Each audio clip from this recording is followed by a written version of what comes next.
નમસ્કાર મિત્રો, વિડીયોમાં તમારું સ્વાગત છે। જી હા મિત્રો, અત્યારે હાલ મોટા અને મહત્વના સમાચાર સામે આવી રહ્યા છે। તો મિત્રો, સમાચારમાં વાત કરીએ તો જો તમે પણ રાત્રે લાઇટ ચાલુ રાખીને સૂતા હોવ તો સાવધાન રહો। એક સંશોધન મુજબ રાત્રે લાઇટ ચાલુ રાખીને સુવાથી હૃદય રોગનું જોખમ અનેક ગણું વધી જાય છે।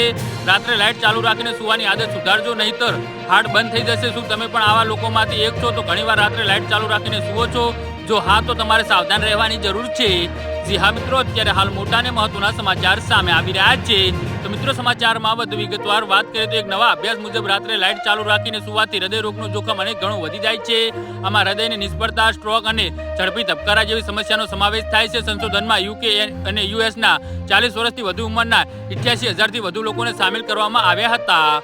જી હા મિત્રો, અત્યારે હાલ મોટા અને મહત્વના સમાચાર સામે આવી રહ્યા છે। પરિણામોમાં જાણવા મળ્યું છે કે લોકો રાત્રે વધુ પ્રકાશમાં સૂવે છે, પછી ભલે તે રૂમનો પ્રકાશ હોય કે ટીવી, અને તે હૃદયનું રોગનું વધારે જોખમ વધારે છે। એક અભ્યાસના પ્રારંભિક પરિણામે દર્શાવે છે કે રાત્રે લાઇટ ચાલુ રાખીને સુવાથી શરીરને કુદરતી શારીરિક ઘડિયાળ એટલે કે સ્ટ્રેકલિયલ નો ખલેલ પહોંચે છે। જી હા મિત્રો, અત્યારે હાલ મોટા અને મહત્વના સમાચાર સામે આવી રહ્યા છે। આ બોડી કલાકો આપણા ઊંઘ જાગવાનો સમય, બ્લડ પ્રેશર, સુગર લેવલ, હૃદયના ધબકારા અને હોર્મોન્સનું નિયંત્રણ કરે છે। સંશોધકોના મતે રાત્રે પ્રકાશમાં અથવા ટીવીનો પ્રકાશ આ કાર્યોને દાખલ કરે છે અને આ શરીરના પાચનને અવરોધે છે, બળતરા વધારે અને રક્તવાહિનીને નુકસાન પહોંચાડી શકે છે। જી હા મિત્રો, તો આના વિશે તમારું શું કહેવું છે? તો નીચે મારા કોમેન્ટ બોક્સમાં જરૂરથી જણાવજો અને મારી યુટ્યુબ ચેનલને સબસ્ક્રાઇબ કરવાની ભૂલતા નહીં।